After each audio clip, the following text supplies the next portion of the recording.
Thank you for joining Sports Development Series. We yours truly, Boma Ekiyor.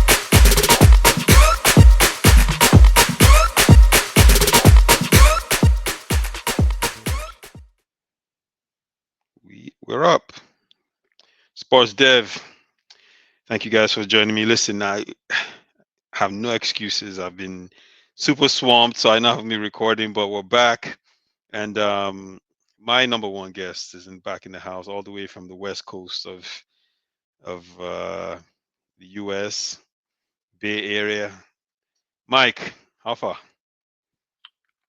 All salutes go to you, my brother. The main man, the orga of the house, the orga at the top. Oh man, Yes, bro, sir. welcome back, Everything man. is fine. We thank the Lord for preserving us, Yes, letting so us see this day. yes, no And World War football's still Three, here.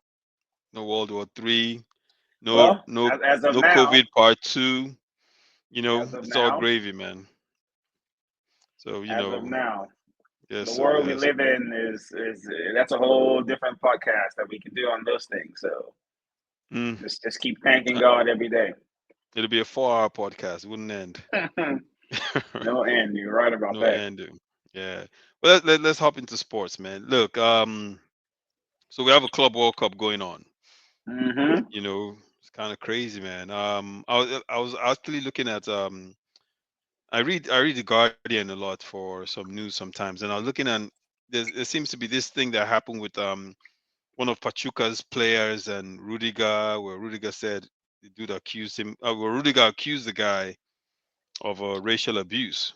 You know, Right. I don't know. Have you been following the tournament and did you see that Yeah, incident as well? I've been kind of what I'll say. So right now, as we speak at this moment, I think the third rounds of matches are being played. I think we have Hmm. about one more day after today of the group stages, basically the third round of group stages. So Yeah. I'll say through the first round, I just kept an eye on it from a distance. I didn't watch any games actually, just saw the results. Second round began. I think the first match I actually watched live was the Chelsea versus I guess it was one of the Brazilian teams. Now I even forget. Is it Fluminense? I believe Flamingo. It was it Flamingo. was Flamengo. Okay, I Yeah, think it was we Fluminense. yeah Fluminense. Fluminense. Yeah, we lost Is it that game. Flamengo? It might be. I honestly don't remember again. Yeah, so that's the first match I actually watched, and it's been playing. In fact, the main reason why even my interest got peaked in the tournament was seeing all the fans from the South American teams. All the news outlets kept showing those fans, especially the Boca Junior fans in Miami, how they took over the entire South Beach within Florida, were even in Hmm. stores and Walmarts, just chanting. And if you watch any kind of football, South American football, those fans in Argentina, they're Yeah. on a different level, especially if you see Boca Juniors versus River Plate, that super classico that they play. Just the atmosphere Yeah. in the stadium alone will make you interested in the match, even if the quality of the game may not even be up to standard. But just the atmosphere alone gets you anyway. Anyways, I guess to answer your question, yeah, I've been kind of since then. I've kind of paid a little bit more attention and watched Inter Miami's last game against Palmeiras from Brazil, and just to kind of see what the MLS, flag bearer, so to speak, and so on and so forth. But I didn't really give the tournament much attention because I just felt it was like a commercial tournament, one that mainly wasn't really needed necessarily. Yeah. Um, you consider a lot of things. One is a simple fact that these, players have been complaining, screaming at the top of their lungs that there's way too many games in the season already.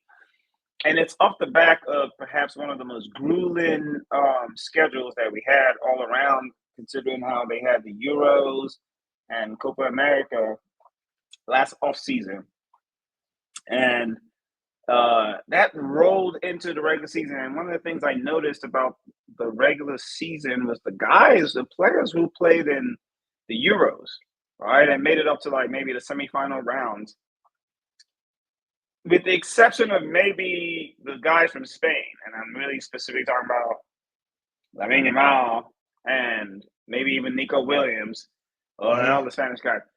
Most of them struggled in the domestic seasons. Let's take a look at the English players, guys like Phil Foden, who was the player of the year last year. Didn't have a good season at all. Harry Kane, okay, he had a good season, but not at the start of the season wasn't that good. You Yeah. saw there was a little bit of burnout. Even Cole Palmer, as good of a season maybe he started with, faded out towards the end of the season. Yeah, he So, did.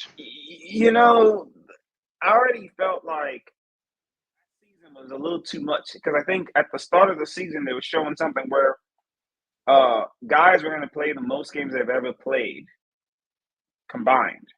Last off season. No, the South American plays even. You see a lot of them struggle towards the end of the season.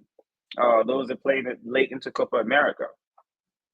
So I was already thinking, do we really need another tournament? Well, however, the European teams may not have been taking it as seriously at first, but the South American teams certainly shown up to play because, obviously to them, this is a chance to measure up against, what everyone considers to be the best. But the European teams are in kind of sort of their preseason mode at this point, right? So it's kind of a weird situation because it's end of a season. This would normally be a preseason tour, but now you're being asking them to come out here and compete. The heat in America, especially if you go through the Midwest and the East Coast, they've been having huge, huge, huge heat waves going through.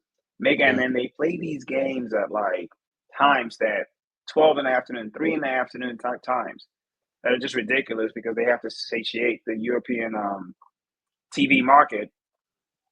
So all of that never really, my heart wasn't into it. But at the end of the day, it's football.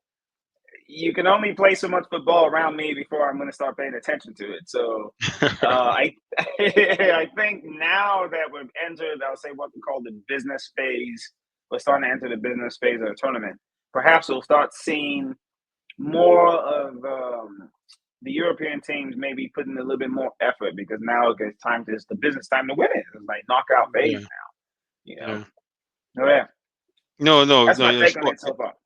No, you're spot on, man. I think the planning, because like you said, they're trying to satiate the European market and doing it in the afternoon.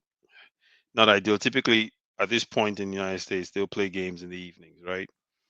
Most of the league. So yeah, and you look at it, it kind of changed the structure of the Club World Cup when you're watching it. South Americans team they came to play, but here's the thing though, there's been a major shift in the football market with players' movements, right?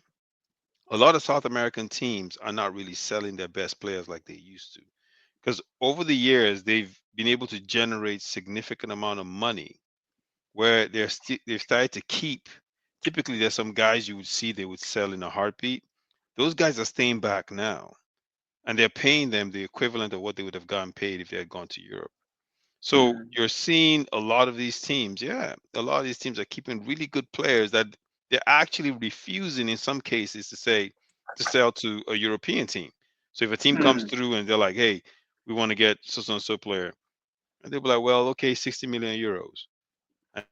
And teams like, come on, I'm not paying 60. They'll be like, all right, peace. Right. Like they're not selling the players. So Yeah, I think you may be the right to a certain competition is up to a going certain up. extent though, Yeah. But because I think the cream of the crop still go, and they at a yeah, I young mean, age yeah, because yeah, yeah. I mean, Madrid signed a player, Man City signed these were 19-year-old players. Chelsea even signed, I think, then they signed Estevao, yeah. uh, But you see there's a pattern from there, all the teams Palmeiras. you called, right? Madrid, Chelsea. There's and it has to be a certain level, Right, right? But back in the day, they would sell players for much lower. They had that third party ownership, which isn't part of football anymore. But right. that there, so you're seeing these teams compete. Now, actually, a Brazilian team, I think it was Flamengo, signed the Nigerian youth standout from Beyond. I think it's Beyond Limits. That's the name of the academy in Nigeria. So they signed a Mm-hmm. player straight out of Nigeria. Kid is good and he's playing well there, right? So you're seeing that shift. Will they become like the super teams in Europe? I doubt it because of the market and the TV market and all that. But remember, I don't know if you remember when we were younger, we used to watch the Brazilian league in Nigeria. Mm-hmm.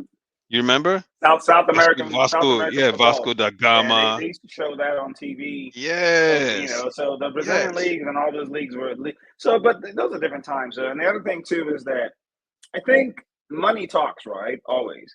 So Yeah. two things I noticed with the South American leagues, and I'll say with the Brazilian league in particular, is that now a lot of the guys that play in Europe, and they cut short their European career and go back home and play, right? So you see a guy like Danilo, he's there. I saw a lot of names that I know this guy and on the Hmm. Palmeiras team or on the Flamengo team. These are guys that I've seen, some ex-Brazilian internationals.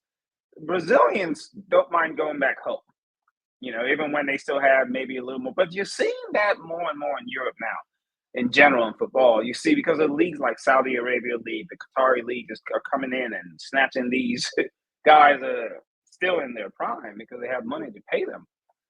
So it's the same things Yeah. applying. I mean, even a guy like that plays for the Dutch national team that plays in Brazil now. He's not at the Club World Cup. Memphis Depay, he's playing in the Brazilian league. Been there for Oh, like no a way. season and a half already, and he literally just tied in the last bit of friendly internationals, just tied the mark for the most goals in Dutch history, Wow. national team history. So he's still getting call ups. Yeah, so I mean, football's global, man. It's global. In fact, leagues around the world are getting players are playing. The next thing is the MLS. You know, everyone knows it's like a retirement league, so to speak. But guys are starting to come here that they still have one or two good solid years to give and Hmm. maybe play. We'll see how it goes, man. People moving around. South Americans love South America. I mean, if I was from Brazil, there's every reason for me to want to come back to Brazil as much as possible. Yeah. Neymar is there, even though we think he's sort of a spent force now, but he's 33 years old. In the old days, he wasn't going to be going back to Brazil to rehab. He'd be rehabbing in Europe. But Neymar left Europe at a really young age, 30, 31, to Saudi Yeah. Arabia. And the truth about it is, when you have those big names go back to leagues, whether it's Brazil or Saudi Arabia, right, or whatever, what you have now is that stigma of, oh man, I don't want to go play there. It gets lifted, right? So Cristiano Ronaldo goes to Saudi. We just saw a cascade of players, right? Mane, a bunch of other guys all went to Saudi, right? Plus they're paying big money. But at the same Money time, talks, man. money talks, man. BS walks. But at the same time, it's like, they dropped the money. Those guys came. No one feels like, oh, this league is beneath me when you see a major name, going to play there. So that's a good thing. All right, let's switch gears a little bit. I'm sure you watched the Unity Cup, right? That was held in Jandon. 4 teams: Trinidad, Jamaica, Nigeria, and Ghana. Yes, I was able to catch, I think it's the Super Eagles matches. Yeah. And, uh,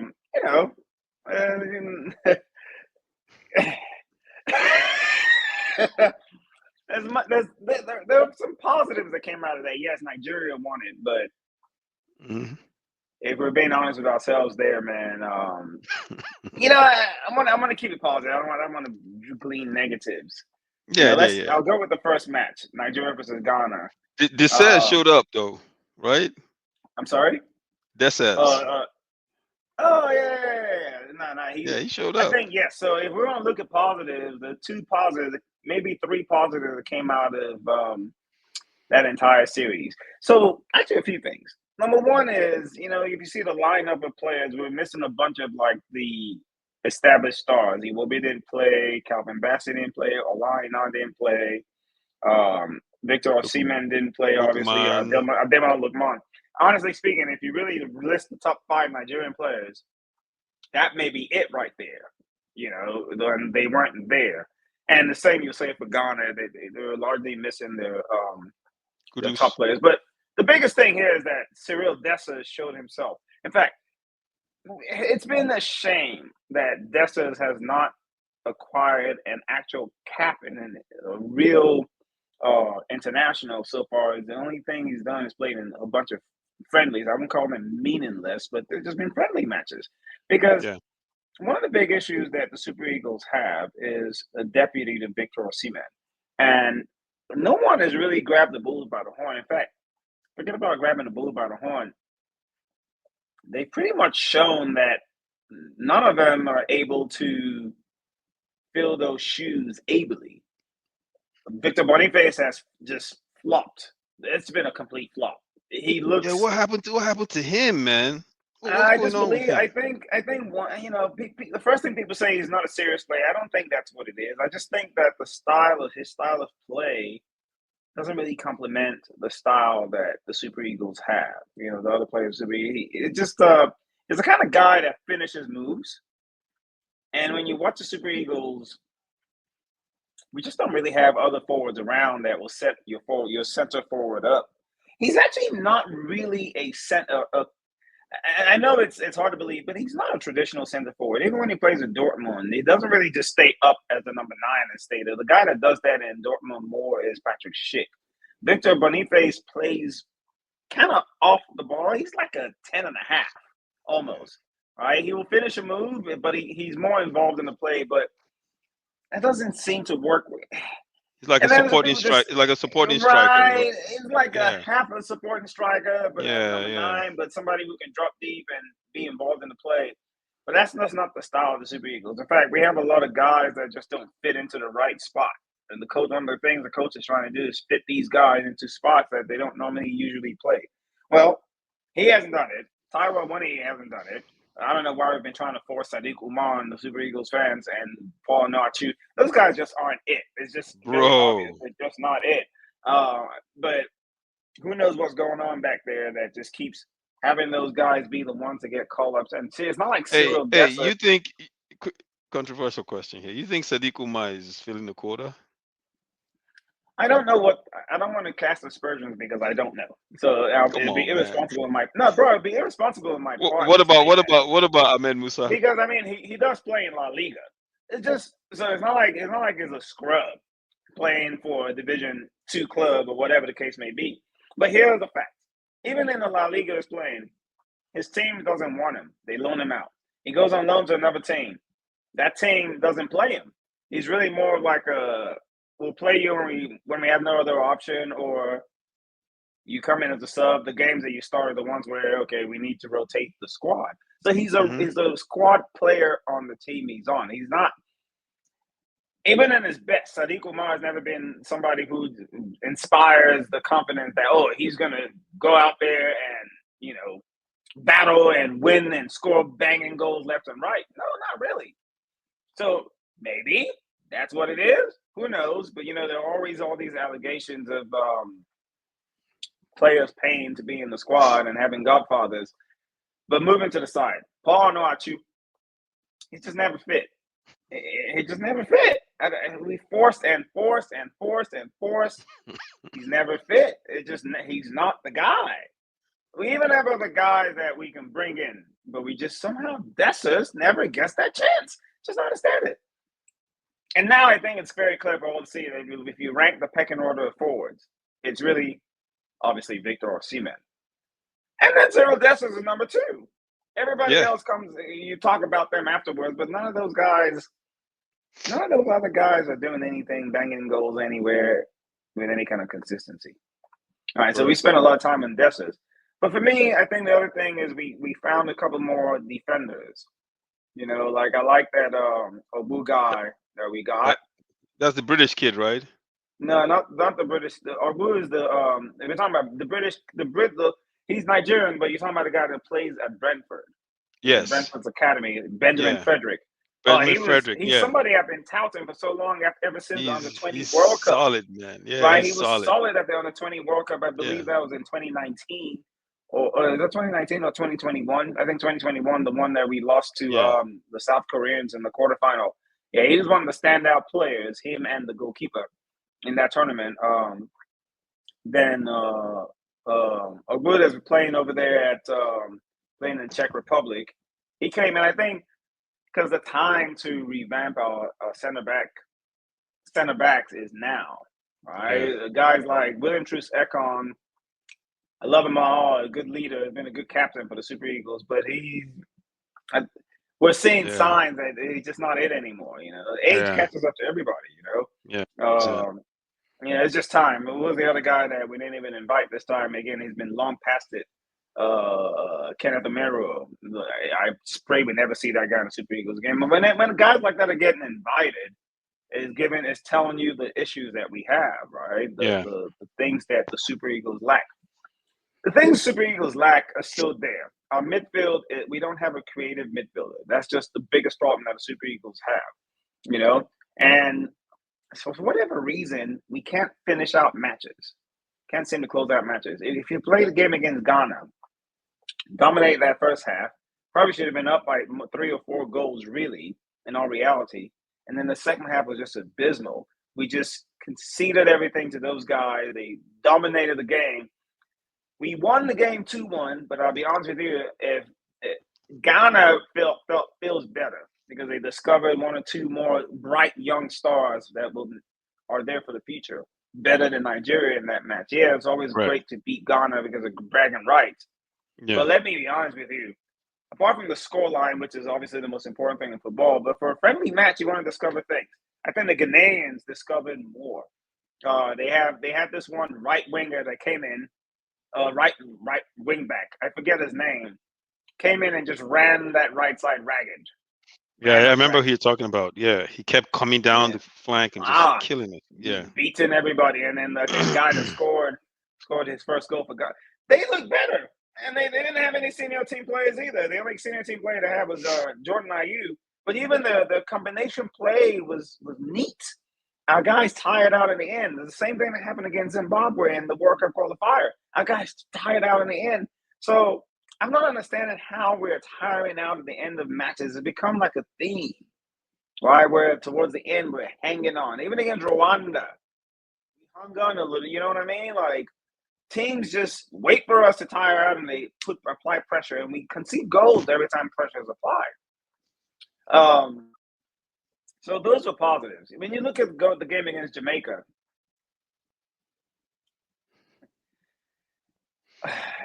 and there is no scenario where you can look at it and say that Jamaica should be playing football with Nigeria. No, none. And especially when you consider that they themselves didn't have any of their established stars playing. A lot of those guys were their own local players too, with 1 or 2, guys that from England also. So I think overall we looked like the better team. Yeah, I mean, we dominated the game. We just gave up cheap goals. Yeah, that was a problem. And each time we conceded was when they applied pressure. So when it's become a pattern with the Super Eagles, when a team applies pressure, we concede. Simple. Yeah. We can't just see it off. When they apply pressure, we concede. Apply pressure, we concede. And what's been the pattern is that they attack down our right defensive flank, and through the midfield and our right defensive flank. That's just the weakness right there. And against Ghana, the goal came as a result of I think Ishmael was the name of the right back, the local league, Sadiq Ishmael. He just looked like an amateur. He didn't look like he had the pace and the awareness. As a right back, you have to have awareness of what runs are being made behind you and all kinds of good stuff. He just didn't have that tactical awareness of the picture of the field. And when he did have the awareness, he was beaten for pace. So those are 2 bad combinations for you to have a right back. And he provided a good cross for Dessa's first goal against Ghana and showed a few offensive inputs. But boy, you have to do your first responsibility as a defender, which is to defend. And if you can't defend, you have no hope. Against Jamaica, even though I think, again, both of the goals came from that side, at least to start. So, yeah. And then we played a friendly against Russia. Not to even forget. That was not bad. That we actually showed more class. And later on, it's creditable that we ended up able to equalize and get a draw out of it, especially in a hostile situation. Correct. But again, we looked second best. It's okay. Maybe I'll say the Russians are at home. They have a lot to prove. It's probably the best team that he played in years. We were, at least rankings wise.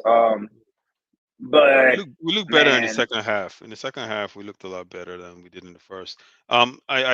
And I think these games are good for us because, especially since he went in there and played guys that you know typically wouldn't play, right? So we are able to better understand our depth and the kind of guys that we have coming back. I mean, what are your thoughts about our coach? um, I think a lot of what I was just saying, pretty much had something to do with the coach. I like one thing I like about Shell is that he seems to be bold enough. So that's good. I think he's learning. The mistakes he made in some of the games, you can see in the next game, he kind of remedied some of those. Like against against Ghana, I think it was too slow to react to make changes. I don't want to judge him much on friendly matches. Yeah, we try to win Yeah, those games because those were obviously it's a competition with a cup at stake. But if you look at the players he called up, some of it is like, well, why are you calling those guys up? There are other guys that you call but we'll leave it as it is. Ahmed Musa. I'm sorry, that has to stop. We can, and even somebody that I often think causes a lot of trouble for Nigerian football with his statements is Sunday Oliseh. But I agree with him on this one. He yeah, said Sunday Oliseh said we cannot have a bench warming captain. captain. It doesn't work like that, and I absolutely agree with him. The captain of the Super Eagles has to be somebody that's on the field, and so I'll leave it at that. Be however you want to call it. But let me Um, ask you this though: is Olise saying that you're better off not inviting this guy? Because Look, if you're going when to invite him and make him a captain, then he needs to be on the field. Is that what he's saying, or is he no, no, no, no, saying, no, no. Actually, it's a good thing you asked that question because he got brought onto a show, one of the sports shows, and asked to clarify those statements, and he said, "No, that's not what I'm. What you just asked." He categorically said, "That's not what I'm saying." And he said, "I know I'm Ahmed Musa. If I have any issues with him, I can call him directly. I know him very well. What I'm saying is, if we're going to have a captain, he needs to be a ball playing captain. So, who basically, in essence, in more than in so many words, saying Ahmed Musa doesn't need to be invited to the national team because it's very obvious that he's not. Who is he on the bench? He's yeah, not yeah, up to yeah, it, man. It's just not. He's not. He's not up to it. It's just nothing against the guy. He served Nigeria very well, but at this time of his career, right now, I think Ahmed Musa has served better playing with caterpillars and really trying to aspire for political position, office, because that's very obvious that that's where he's going. You know what I'm saying? It's very Wait, let me ask obvious. you this: Blind how trust old can is see Ahmed that. Musa now? How old is he? Ahmed Musa, according to the age that he provides, is 34 or 35. 34, 35. Okay, 34, 35, 34, 35. Yeah, yeah, yeah. Yeah. And his game was entirely reliant on pace, right? From when he played, he doesn't have a pace. Exactly. He was a pace Yeah. player. Supposedly a good finisher. He's still one of the top guys that ever scored in the Nigerian Premier League, professional league. So okay, no big deal. But yeah, no. Musa should not be. We should that has to stop. Other guys that really should look at their places and really ask themselves, should I really be here? Number one is Kelechi Iheanacho. Um, I don't even understand there's no position on the field for Iheanacho that I can say, oh, this is where you should be playing.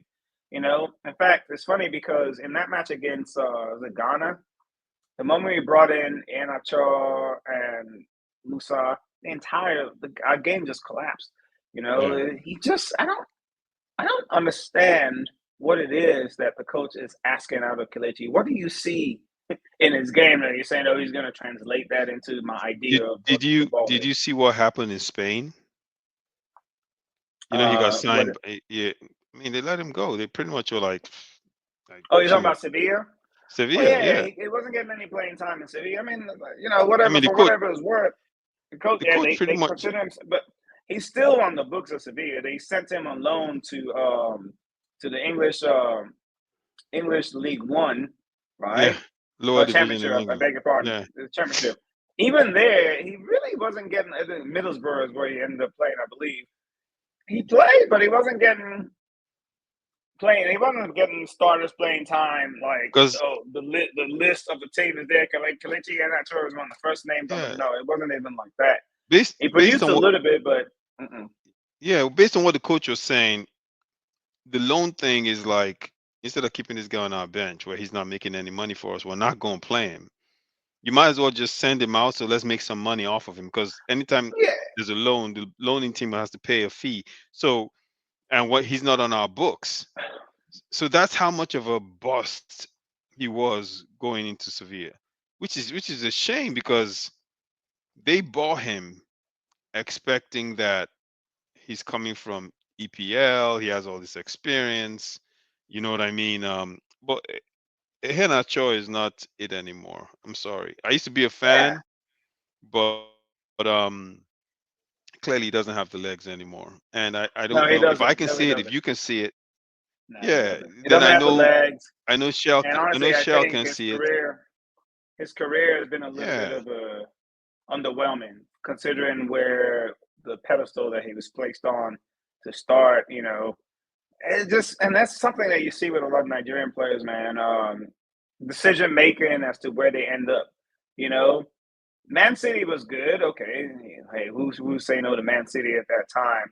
But it was also kind of surprising because it's like, okay, where's your path to play? And then the problem is they switch him to his position is really like second forward. He's really an attacking midfielder type, right? But I think he was too slow to be an attacking midfielder, but not really a center forward either. And most teams, that kind of player, you have to like change the formation to suit him. And just wasn't working. And when he allowed them to put exactly. him at center forward, he's not a center forward. He's really a support striker, really more of like a midfielder, attacking Yeah, midfielder support striker. You know, the problem with Kelechi is his touch was yeah, never really that good. And his touch yeah, wasn't good enough to be in the midfield, but he had finishing instincts and he could see a pass.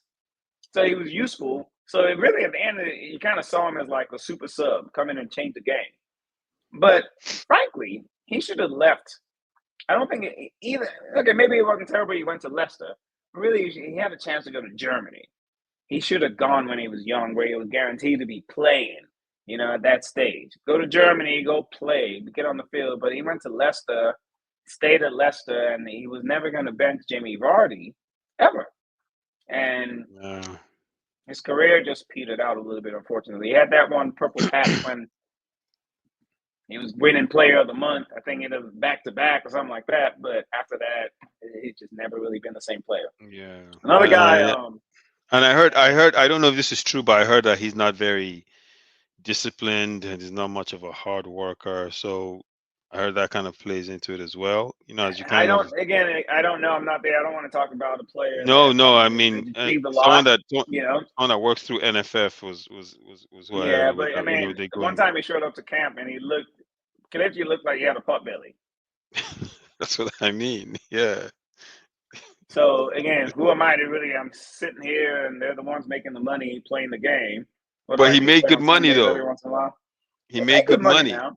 So at the end of the Manchester day, City, sometimes we sit here and criticize these fellas because we are more motivated for them perhaps than they are for them because they've achieved what it is they set out to achieve. You understand? They're making money. We want them to be great, to be amongst the greats, achieve this, that, and the other. But to them, it may not be something that is, the hunger may not be there. There's only a few guys that we see that have that hunger. One other guy that I'll say this break maybe this round of friendlies benefited him a little bit is Samuel Chukwueze. It's hard to really yeah. tell because Chukwueze is always a flash in the pan, shows brilliance, and then gone just like that. But this interesting position that Eric Charles seems to be attempting to play Chukwueze in is sort of a hybrid between a winger and an attacking midfielder. So he has like a license to cut into the middle. And if you watch the game against Jamaica, which by far he was the player of the game that game. But again, I always say that's Chukwueze's level. Chukwueze shines against these bottom feeders, but when it comes to like playing against top-notch competition, he becomes anonymous. Yeah. But he shined that match, and even his goal, he scored it on the left side, from the left side of the box. So he has that freedom to move around a little bit. When we don't have the ball, Chukwueze might be a winger. When we have the ball, he's in the middle. So it's interesting where he's starting to learn slowly but surely how to release the ball on time, which has always been a big headache of mine about that guy. Like, you've beaten one, you've beaten two. You want to go, the third man's not even there. You're looking for two. Just release the ball. This guy's in positions, and he never does. He takes some wild shot, or makes he doesn't strike the ball particularly well. But you know what? He was actually a lot better when he was at Villarreal before his injury. You know, if you recall, before his injury, thigh injury, yeah, he got that injury, and after that injury, man, I don't know, man. We're talking about a thigh, not a knee. Yeah, but that's what I'm saying. I don't understand it. He wasn't the same guy. Again, I don't understand it. That's a good question. But I mean, he was ambitious. He went to AC Milan. But I always was skeptical about that move because Italian league is different, man. You have to be tactical in that league. You know, in the Spanish league, they can let you play, right? They'll let you play a little more. Italian league, especially Italian coaches, football there is the most tactical league we have in all of the Big Five in Europe. If you can excel tactically there, you can pretty much play in any league. It's a little slower. They don't give you space to be doing all that dribbling and running. So I always felt that was going to be tough for him. And he just hasn't. No coach has had confidence in him over there. And if you don't play regularly, man, you start being sharp. Yeah. I mean, that was what I think. That's one of the things that made Osimhen special, is just his ability to go to all these leagues and just guy just walks in and just dominates, man. And also, his part of it is his mentality. You know, he just has this killer mentality, man. When you watch him play, you know, he's just guy's something else. The guy is world class. When you're world class, who cares what league is? The tactics don't matter. Yeah. All these other guys we're talking about are fringe players at best. You understand? We're talking about guys for Nigeria, but we're talking about the grand scheme of world football. No one's checking for Chukwueze. No one's checking for Kelechi Iheanacho, or even Moses Simon, who just signed with Paris FC. Yeah, what was that, bro? Okay. So, Paris FC just got promoted. Again, the man is where the money is at is where you go. So the rumors were that he had clubs in the EPL checking for him. If the clubs are checking for you, don't want to splash out the dollar, you go where the dollar is at. So I'm not, and at this point, this might be the last contract he gets. You understand? So who am I? But to me, it shows that's the level. You know, Moses Simon, he's a guy that honestly, again, he's in a little bit of an enigma. When I watch a lot of Nons because of him, obviously. And when I watch him play at Nons, I'm like, is this? I think I've said this because it's the same guy that comes down to Uyo and can't cross the ball. I don't get it. Like in Nons, he is a different player, the right? playmaker. He's always their player of the season, and not because they suck, but no, because he's out there being a professional, taking players on. He takes free kicks for Nons. You understand? And corners. And he comes to Nigeria, and corner kicks will get ballooned. You know, when he crosses the ball, it's abysmal. Amateurs, you think an amateur player will do better than that. You understand? So something to the foot. And I know when he comes to Super Eagles, they always ask him to be more of like the defensive winger. You know, a lot, especially with when Gernot Rohr was there, he had a lot of responsibility tracking back. And then, you know, sometimes when you're doing all that, man, that takes away from your game. But he had that moment in the 2019 AFCON, the 2021 AFCON, when in the group stages, he was the best player in the group stages, right? And then, obviously, we lost to Tunisia in the round of 16. So who knows how his tournament would have, you know, gone on. Turned out, Yeah, but Moses Simon's another guy that I feel like he shows and then not consistent. drops. Right. Yeah, he lacks So consistency. maybe It's not like and he's done it over enough time for to say this is where he's at. So if you're going from nons and nobody's checking for you, hey, go to Paris FC. Yeah, I'm not mad at it. yeah. I mean, you know what? I really want to see us qualify for this World Cup. Just because I'm curious to see how we match up, especially with someone like Osimhen and Ademola Lookman and Olaino. I think this would be a huge platform and opportunity for them if we're able to qualify.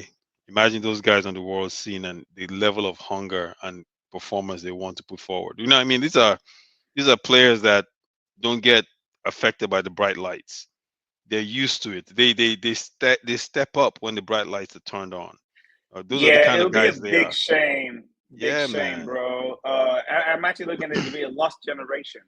And then we'll be Yes. talking about this years from Yes. now. Because honestly, let's be realistic. The chances of them qualifying for the World Cup is slim. Slim. Right? It'll almost be miraculous for them to do it because it's not just that they have to go out there and win those matches, which, again, they haven't shown that they have the propensity to do so. But it's also they need the other guys, South Africa, plainly, to drop points. And right, South Africa, man, those guys are playing ball. I don't know if you've watched any of their qualifying matches. I've seen a couple of them. When they played against Benin Republic, the same time we were playing against Zimbabwe, those guys were on a whole nother level, man. They look better than us. Let's just feel like that. They look more of a team than we do.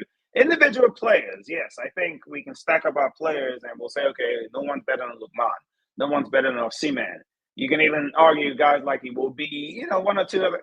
We might have, when you put the first 11, you might pick 6 or 7 of our players before you start picking theirs. You understand? But as a team collective, man, and the goalkeeper also, Ronwen Williams, that guy is exceptional.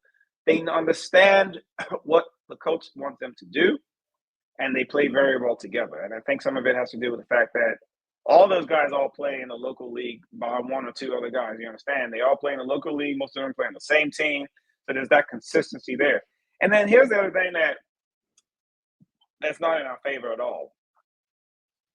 The other teams in the group are Zimbabwe, Rwanda, and I think who else? So Benin. Zimbabwe, Rwanda, Benin, South Africa, and us. So is it 5 teams in the? That's 6 teams. There's 1 team I'm missing. I'm missing one team. Rwanda, Zimbabwe. Well, okay. Rwanda, Zimbabwe, Benin, South Africa, us. Okay, maybe it's 5. But I feel like I'm missing one more team. Either way, when you look at Rwanda and you look at Zimbabwe, they're both South African teams. Oh, I'm missing Lesotho. Oh, yeah. God, we have Lesotho in this group. Look at the group, bro. Just look at the group, bro. Oh, we can't qualify. Oh, we're struggling to qualify. That is. Bro. But okay, Lesotho. I'm even laughing, even just remembering Lesotho, Zimbabwe, Rwanda, all South African teams. Remove Rwanda because everything they have gone. Zimbabwe and Lesotho play their home matches in South Africa. South Africa has no more matches to travel out of their region for the remainder of the qualifiers, including playing road games at home.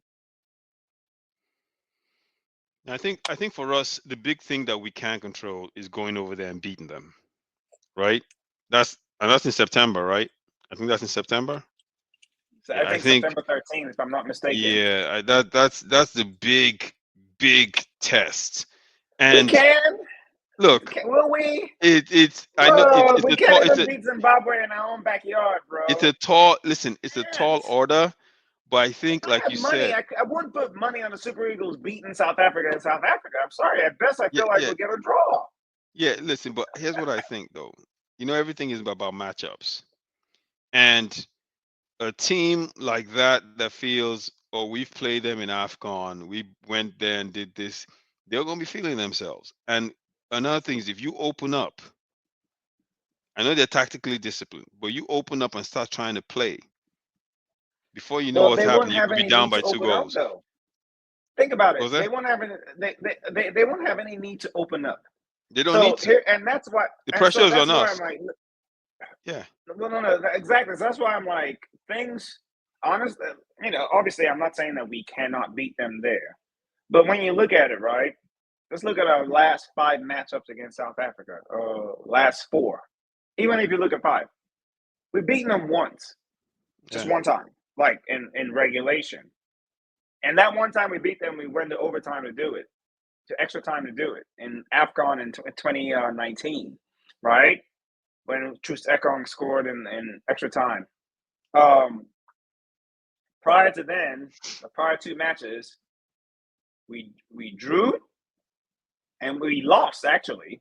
We drew and we lost. We drew the last game of the qualifiers against them, and we lost 2-0 to them at home in New York. Then, after that matchup, we played them 2 more times. And we haven't beaten them in regulation either. AFCON in 2023, we went 1-1 and we beat them in penalties. So that's considered a draw by official stats. And then when they played us here in again in the World Cup qualifier, they outplayed us.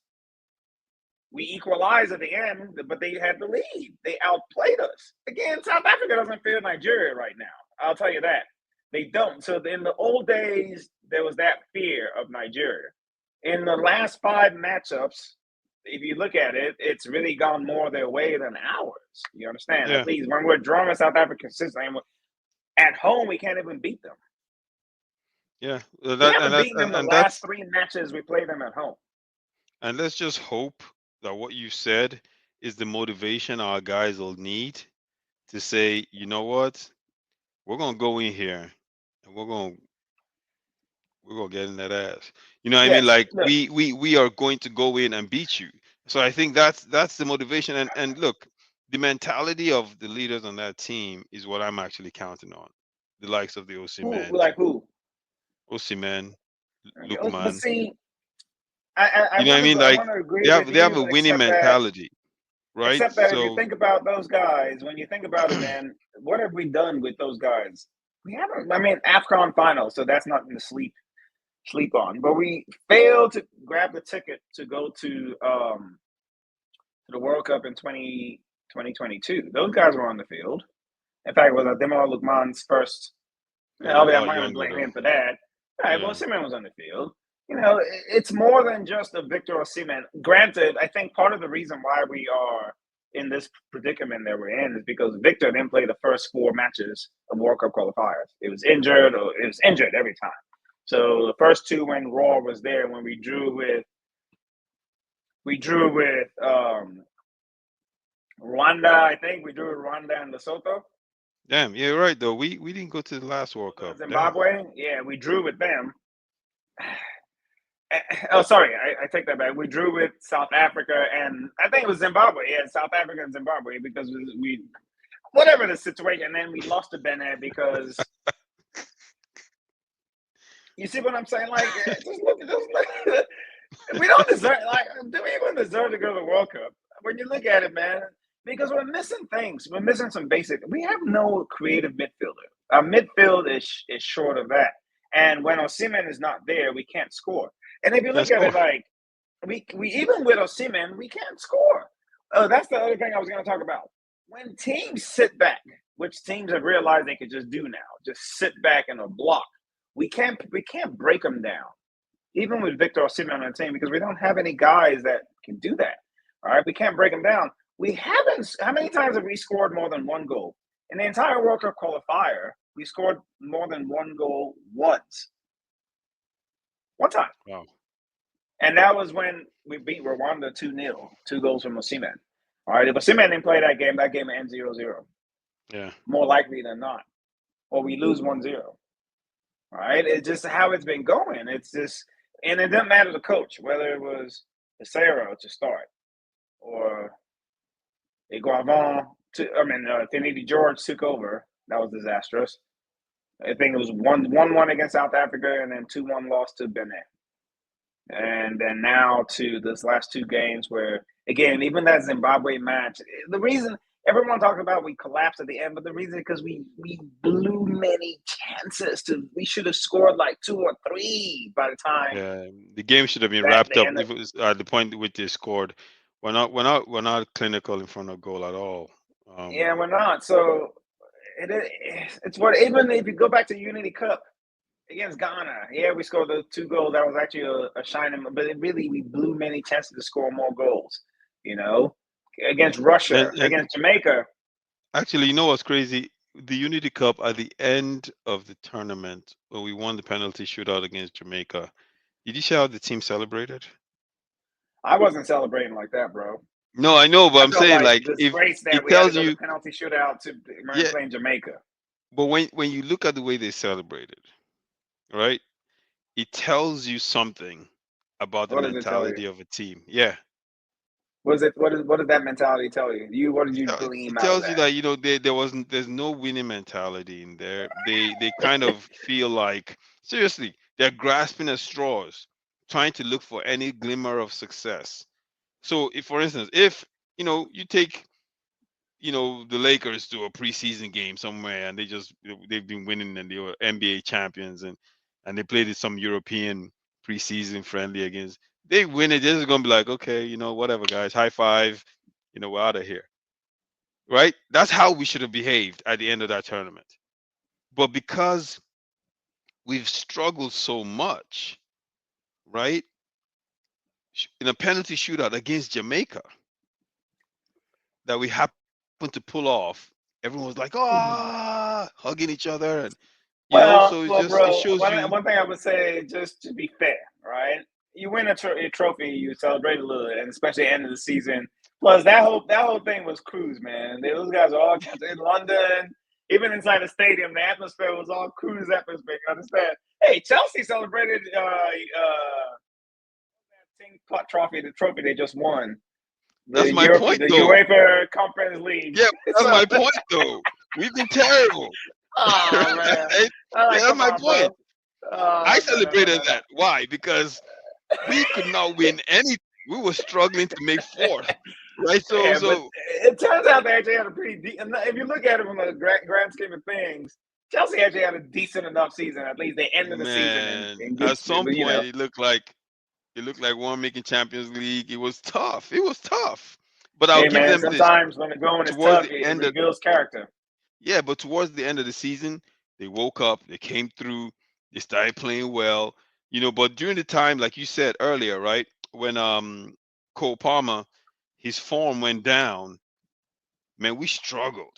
We were losing games. It was crazy. We struggled. And that's why, and everyone at Chelsea knew. So that's why winning that trophy was so And so the thing significant. is, like, if you look at it Yeah. now, Obama is just suffering from being tired. The boy Yeah. has never played this much before. He just got into stardom, and now he played in Euros, then Chelsea all through the season, and now you're dragging him to America, come play in the Heat. I don't know if you watched Yeah. that game against Flamengo you guys played. The guy was just anonymous. He just looked like, I can't even, like, it just looked anonymous. Yeah. This guy. That Heat here in This, America is something else, man. In the but can you summertime. imagine how tired those guys have to be? You just finished a 50-game season and you played any European tournament, FA Cup. You get through all of that. You barely have time to even. And next thing, boom, you're Club World Cup. You're in the United Yeah, States, and and let's then not boom, just think it's the Europeans national alone, teams. though. The South Americans have been playing a grueling season too. The only Yeah, no, difference I'm I would saying say all is of that them. at least theirs is sort of maybe three-quarters of the way through, but and also the South Americans are more used to this weather than Yeah, the Europeans are, because it's kind of a similar type of weather. Brazil, yeah, it's man, I hot. don't know if you've It's ever hot over been. there. Yeah, It's yeah. humid over there too.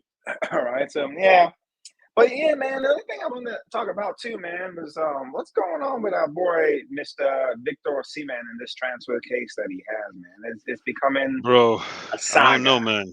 It's just a saga. I think the part of the issue is salary. At one point, I was about to start throwing parties because I thought Chelsea had done it, but it didn't happen. The Saudis at one point looked like they were going to close it out, but that didn't happen. I mean, these sort of things, you just have to wait, man. I've given up. I don't even read any articles about rumor mill or anything like that anymore. I'm Nah, just like, rumor look, mill doesn't mean anything. yeah, when the deal is done, they're gonna let you know. And I think, Exactly. yeah, I think part of the issue too is Osimhen being who he is, right? Because Victor Osimhen is a type A personality, right? So being who he is, he's also making some of the decisions. Now that can be good and bad. He can be good if he has the knowledge, if he's really taking a look at the market, if he's really not overvaluing himself. It can be bad if all those things are not meeting what his stock should be, right? Because you now start saying, no, I'm not taking that deal. No, I'm not taking that deal, right? So that becomes a problem. So I think, we just have to wait and see, man. There's a lot of stuff going on. I know a lot of teams want to sign him. I don't want him to go to Saudi Arabia, though. Hell no. Oh, no, no, no, no, no, no. I think I want to start there. For one, the Saudis are full court press. In fact, the money is there. They're ready to roll out the red carpet for Victor Osimhen right now. In fact, I think they've come back with a third bid for Victor Osimhen already. Now, I'm going to just backtrack a little bit because, this boy has been somebody that I definitely have been following very closely ever since under 17. I've just been waiting. I just knew he was going to be a star. I mean, waiting on him to explode, and I couldn't wait. In fact, I felt one of Exhibit A of how Gennett Roy was just not brave enough with the Super Eagles was not playing Victor Osimhen in 2019 AFCON. And I kept saying that, like, why are we playing the forcing on Noah Chu on us? Igalo needs his deputies right there. That kid should be getting playing time, Victor Osimhen. And then he came in the third place match when Igalo got injured. In just a few minutes, you saw the difference between having a guy like him playing versus if we had him playing, I guarantee Victor would have given us more than what Onuachu gave us in that tournament. Anyway, I digress. Victor went from, we start with when he was at Lille, tearing it up. COVID shortened that season, right? But he transferred immediately to Napoli. Great transfer. He spent 4 years there. But one thing we know about Napoli is that their owner, De Laurentiis, he's one of the nastiest person to do business with. He does not lose when it comes to transfer sagas, when it comes to the market. De Laurentiis, or Aurelius De Laurentiis, he's known for being a guy that would rather cut up his nose than settle for what he doesn't believe in. And he will fight you to do that too. Yeah, he did it to Cavani. He did it to Cavani. He did it to what's the guy's name? The center back from Senegal, Kalidou Koulibaly. They ended up with Chelsea. Yeah. They let him go till he was too old. Kalidou should have gone 2 or 3 years prior when he was still in his prime to the Premier League. By the time he let him go, he was already too old, and that's why he couldn't cut it at Chelsea. He was too old. He was 33 years old. Too old. He's in Saudi Arabia now, though, right? Oh, go ahead. He's getting money now. I'm not even mad at him. But at least he ended up going. Victor Osimhen, and the problem I have is the people who advise him, his professional advisors, have not been up to snuff. For one, I would never have signed a 5-year contract extension when he did that. Yeah. Knowing fully well that your ambition is to go play in the Premier League, you're absolutely right. Victor Osimhen, where he's at right now, at this stage in his career, should be in the Premier League. Next season, he should not play 1 minute outside the Premier League. Because 100%. every minute that Victor doesn't play in the Premier League from this point on, is his stock is going down. Because this is the peak. You want to come in when you're at your peak. You really want to come in right before you hit your peak so you can use that time to adapt to the Premier League and then just push on from there. Because let's make that, they say he's 26 years old. Okay, right? 26, 27.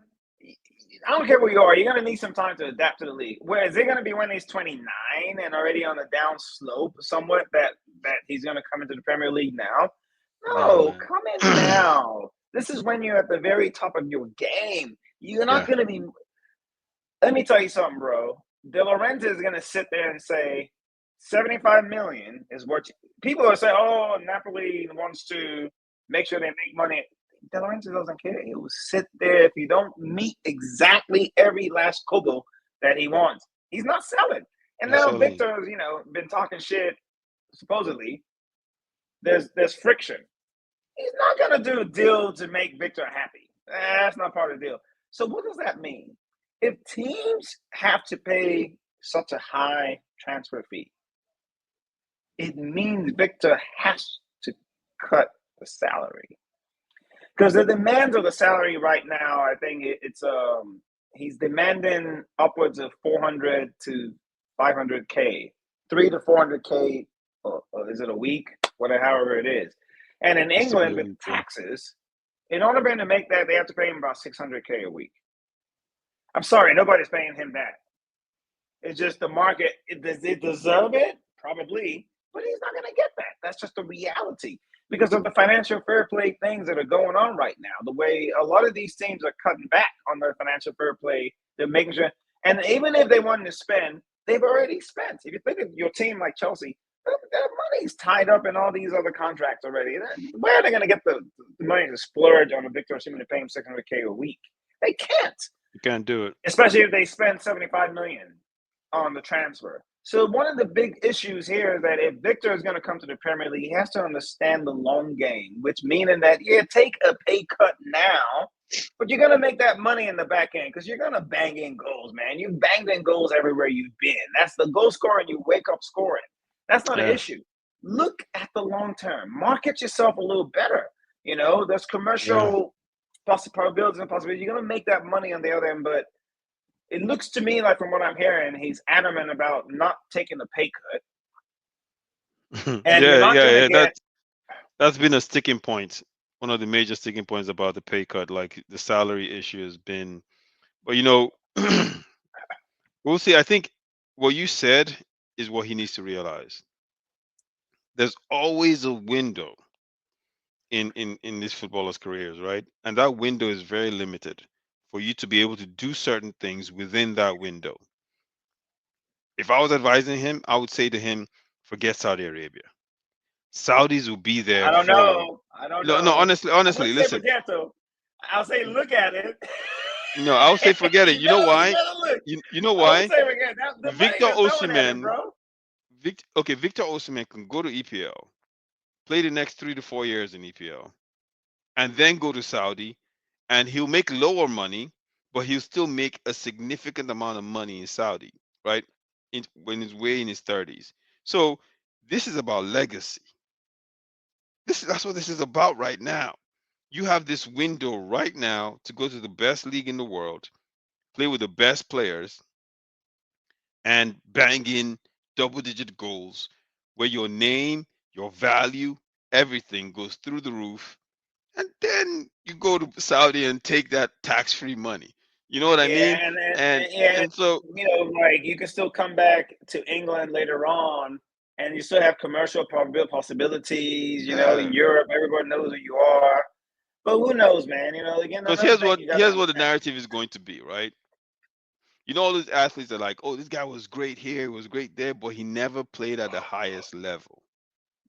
That's what the narrative is going to be about Victor Osimhen. It's going to be like, oh, yeah, he did his thing in Napoli. Yeah, he went to Galatasaray and was a savage. But nobody is even giving him any credit for that Galatasaray nonsense, man.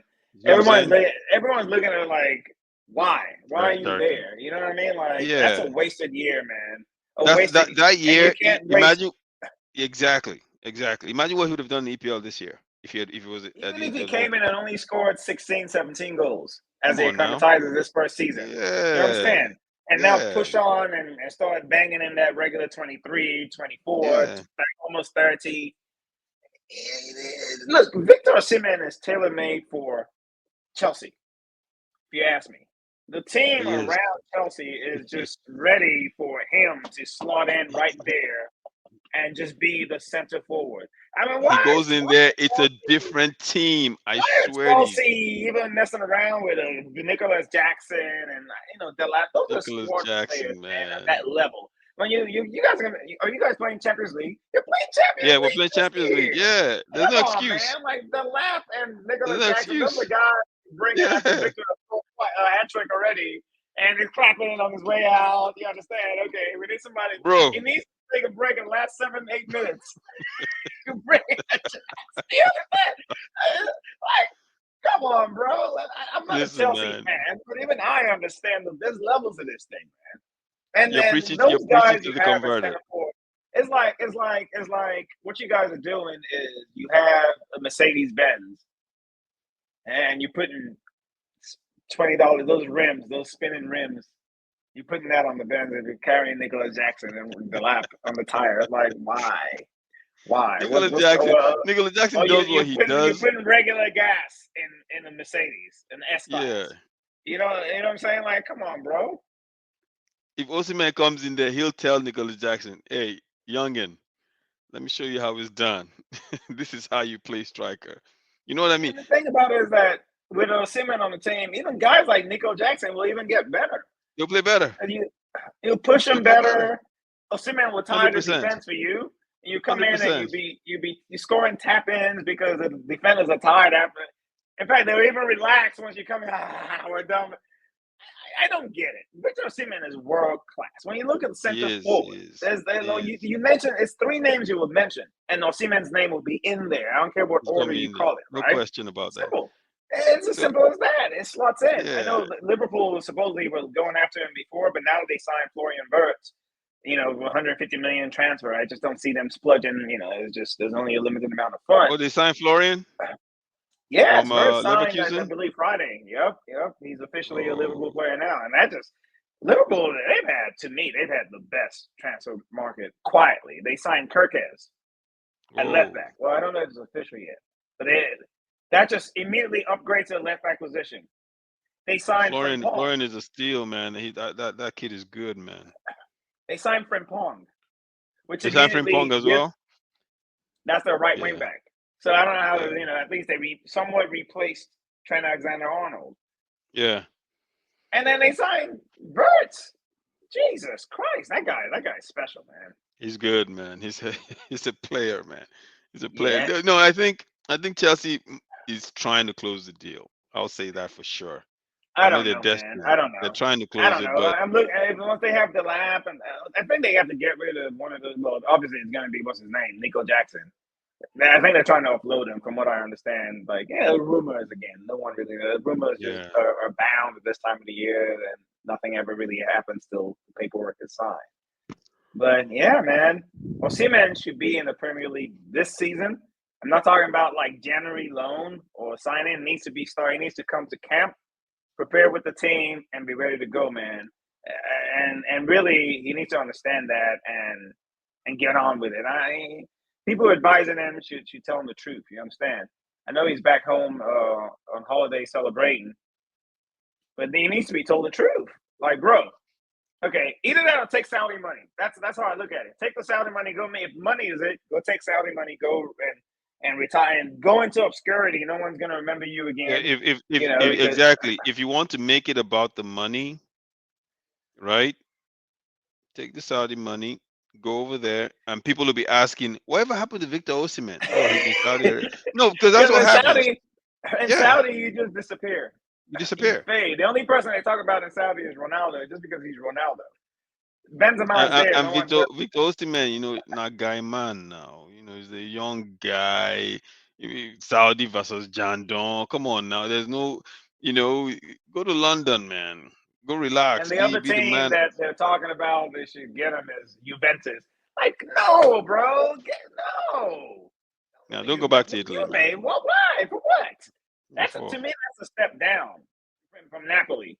You understand? If you're going to leave, look, to me, Osimhen at this point, if you're leaving Italy, these are the clubs you're going to. A top 4, top 5 club in England, period. Real Madrid, Barcelona, period. If it is not those clubs, what are we doing? That's what I'm saying. Like, it's a decision he has to make. Is it about legacy for him, or is it about money? Like, what's it about? But if it's about the legacy piece, then if the owner, no, I don't like to say your owner, if the owner at Napoli is screwing you with a transfer fee, then do what you got to do. Take the deal. Go to England. I mean, it's still going to be maybe the highest paid player on the team, even with the pay cut. right? So just go, because if you look at our squad, a lot of those guys, some of them get paid well, but I don't think they'll demand the kind of salary that they'll pay him. Even Arsenal. I don't understand why. I just don't understand why Arsenal won't be Arsenal bad, isn't but even Arsenal going. doesn't spend money though. They're not going to pay for it. This guy, you put Victor Osimhen in Arsenal right now. Oh my Arsenal will God. be favorites along with Liverpool to win the league. Victor Osimhen playing with Bukayo Saka. Ooh, Favorites along with Liverpool to win the league. That'll be That's savage. what they were missing last year. Period. Yeah, It was yeah. just somebody to finish up their move. They played beautiful football. They still play it. They're not quite the same Arsenal, but they're more practical. But they they're don't fun to have a watch. center forward. Yeah. That's their problem. I just don't get it though, man. That's the other part for me. Like, there's something else that is missing in this equation where when you start hearing teams that talk, you hear about Benjamin Sesko, you even hear about Victor Gyökeres. All those names get thrown around, but like these teams are looking at them. I'm like, why are we hearing about Victor Osimhen? Like, what is the issue? There's something else. They're throwing things out like, oh, he's difficult to work with. Yeah. I'm like, they're making it about I don't know. personality.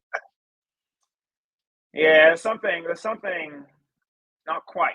I just don't understand it because, again, if you are about winning, that guy's a winner.